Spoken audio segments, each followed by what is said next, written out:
조금 특이하게 본 것은 뭐냐면 즉각적으로 반응해서 행동하는 정도. 이거는 지금까지의 여러 대통령의 신년사나 뭐 이런 거에서 상당히 보기 힘든 조금 신선한 그런 방향을 강조하신 거고요.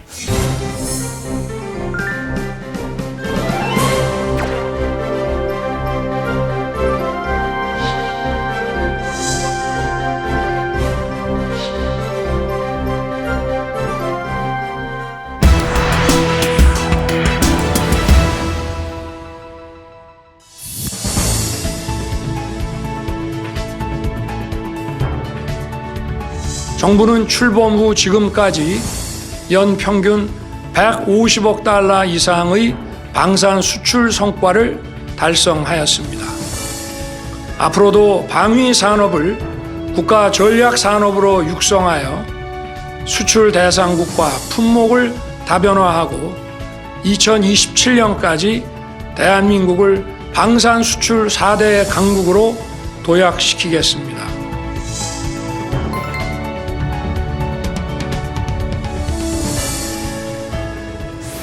전체적인 경제 기조는 우리나라가 원래 먹고 사는 것이 통상 무역에 의해서 먹고 살잖아요. 그렇기 때문에 사실은 대통령이 경제 문제를 많이 언급했다는 얘기는 그만큼 걱정이 많다는 얘기입니다. 세계 경제가 세계 시장이나 세계 경제 상황이 그렇게 좋지가 못해요. 잘 아시다시피 지금 세계의 전쟁이 두 군데에서 발발한 거는 지금 한 2차 세계대전이 끝난 다음에 거의 처음이 아닌가 싶어요. 그것도 아주 상당한 규모로 지금, 전쟁이 지금 계속이 되고 있고요. 그 두 전쟁에 전부 소위 패권 국가라고 하는 미국이 지금 개입이 돼 있습니다. 사실상 확전 가능성이 매우 높은 상태가 지금 진행이 되고 있고요. 그래서 대통령께서 이제 방위 산업을 언급을 하셨는데 세계 시장이 굉장히 어려운 중에 다른 곳에서 전쟁이 나면요, 그게 우리나라 같은 무역 통상을 하고 있는 나라, 특히 세계 10위의 경제 강국이잖아요, 강소국인데 이런 나라, 우리나라 같은 나라는 굉장히 큰 기회가 되거든요. 우리나라는 사실상 거의 70년을 지금 휴전 상태지만 전쟁 상태나 마찬가지예요. 실질적인 핫워만 없다 뿐이지. 이런 상태에서 우리는 계속 군수산업을 가져왔기 때문에, 지속되어 왔기 때문에 우리한테 굉장히 큰 시장 기회가 됐죠.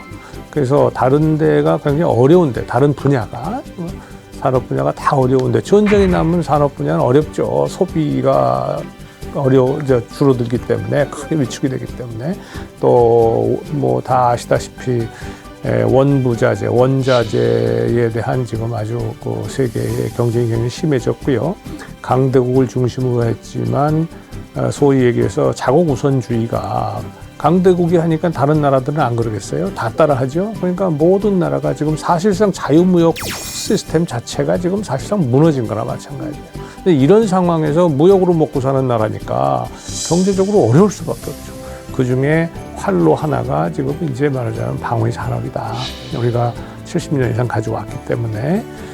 그다음에 또 하나는 지금 이번에 구체적인 언급을 안 하신 것 같은데 원전 산업이 지금 사실은 굉장히 큰 기회입니다. 그래서 우리가 지금 2024년 앞으로도 좀 비슷하겠습니다만 당분간 크게 우리나라가 이익을 볼 수 있는 것은 방위산업과 원전산업이고요. 한마디로 얘기하면 우리가 먹고 살 수 있는, 또 무역을 통해서 국가가 쉽게 돈을 벌어야 일자리를 창출할 거 아니겠어요.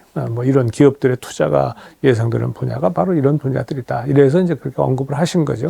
경제 활력을 뒷받침할 수 있도록 기업 투자를 가로막는 킬러 규제를 지속적으로 혁파하고 첨단 산업에 대한 촘촘한 지원을 통해 기업이 창의와 혁신을 마음껏 발휘할 수 있도록 할 것입니다.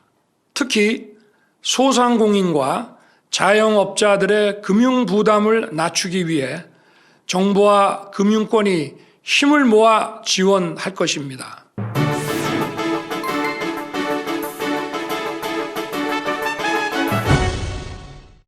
지금은요, 기업이 투자하지 않으면 일자리가 만들어지질 않아요. 그것도 지금 많은 사람들이 그런 얘기 하잖아요. 대기업은 일자리 별로 안 만든다. 이렇게 얘기하잖아요.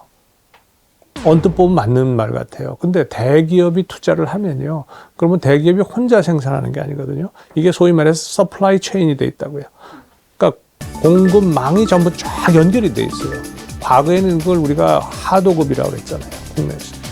이게 소위 말해서 협력업체들이 연쇄적으로 좀 연결이 돼 있어요. 그럼 대기업이 투자를 하게 되면 중견기업, 중소기업, 그다음에 자영업자 이르기까지 이게 전부 다 영향을 받는 거예요. 그러니까 대기업이 돈을 번다. 그래서 대기업이 법인세를 많이 내게 되잖아요.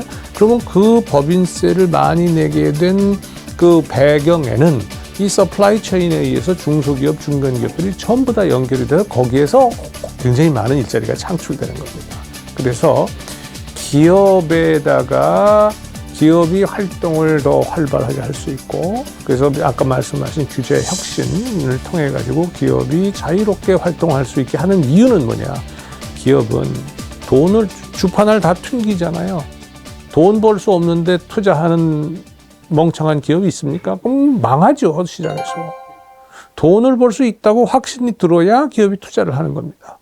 그러니까 규제 혁파의 핵심적인 방향은 뭐냐면요. 기업들이 스스로가 영업 활동을 통해서 돈을 벌 수 있겠다라고 판단할 수 있도록 만들어주는 거예요. 그러면 그것이 친기업 정책이라고 사람들이 비판을 하면 그럼 그러지 말라는 얘기입니까?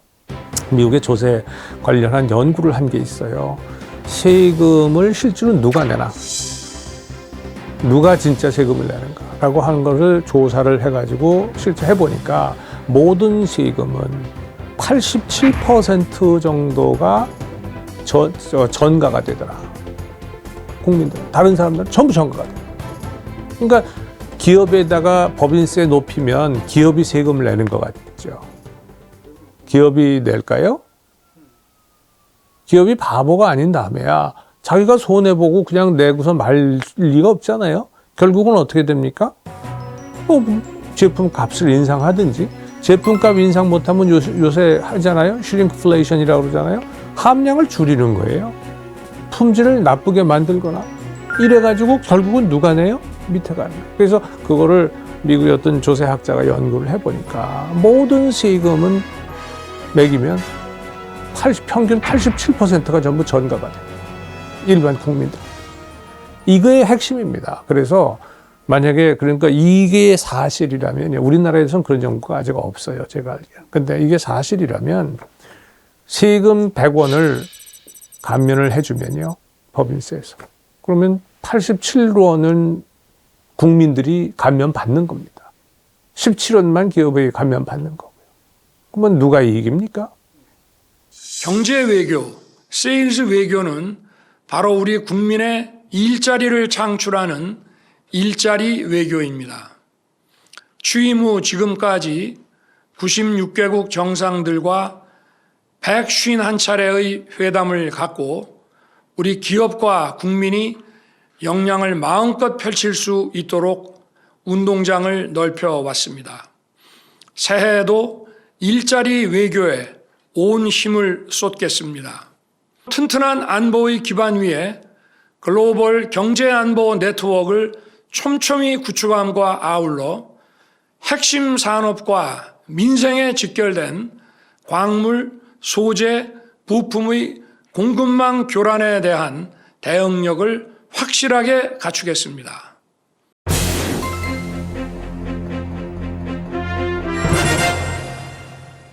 글쎄요, 이제 앞으로 정부의 역할, 지금 이제 정부의 역할은 특히 경제에 있어서는 사실은, 소위 말해서 초격차 기술을 우리가 갖지 않으면 안 되는 상황이 됐잖아요. 벌써 오래전부터 이제 우리나라가 추격하는 경제로부터 이제는 선도하는 경제로 넘어간 지가 꽤 됐습니다. 그것도 첨단 산업 분야에서는 더욱더 지금 이제 그렇게 되거든요. 그러면 앞에 길이 없는 곳에 질문자께서도 산에 가보시면 알겠지만 산에 길이 없는 길을 만들어 가려면 속도가 굉장히 늦어요. 남들이 만들어 놓은 길을 따라가면 훨씬 더 빠릅니다. 그래서 따라오는 추격자들은 굉장히 빨리 올 수가 있어요. 근데 우리는 이제는 선도자로서 길을 만들어 나가야 되는 입장입니다. 그래서 이 초격차 기술을 확보하는 게 사실은 굉장히 좀 심각한 건데, 중요한 건데, 이 초격차 기술 분야에서는 세계 시장이라든가 앞으로 뭐 20년, 30년 후에 소비자 패턴이나 어떤 제품을 원할 것인가 뭐 이런 것들에 대한 연구가 굉장히 많이 필요해요. 이거 대부분 어디서 하느냐면 기업들이 합니다. 그러면 정부가 하는 건 뭐냐? 주로 아주 그런 것들을 정말 연구할 수 있는 기초 과학기술 인력을 어떻게 하면 잘 양성해 줄 것이냐. 그죠? 그 다음에 이건 정말 기업들이 도저히 할 수 없는 연구들이 있어요. 예컨대 인공태양 관련 연구라든가 핵융합 기술 같은 거, 뭐 이런 것들은 너무 거대한 연구지 개발이 필요하다. 이런 것들은 이제 정부가 지원을 해가지고 할 수가 있는 거죠. 그런데 지금 우리가 2024년만 대통령께서 말씀하신 것은 2024년을 이제 말씀하시면서 정부가 뭐 국가 안보 분야, 국방 안보 분야와 시장 경제 분야 뭐 이런 것들을 하고 그다음에 미국이라든가 뭐 이런 다른 뭐 여러 나라의 이런 것들을 전부 다 같이 묶어서 그래서 이제 조금 뭉뚱그려서 좀 말씀을 하셨단 말이죠. 그런데 굉장히 중요하죠. 아까 말씀드린 것처럼 우리가 사실은 국가 안보 방위 산업을 육성하려고 해서 육성한 게 아니잖아요.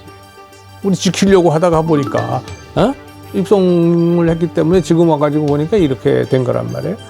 그 원자력도 마찬가지입니다. 우리가 자원이 하나도 없고요. 그러니까 58년에 이승만 대통령이 원자력 쪽으로 처음부터 길을 잡은 다음에 우리는 에너지를 상시적으로 공급해야 되는 제조업 강국이란 말이에요. 그러니까 그렇게 간 거란 말이죠.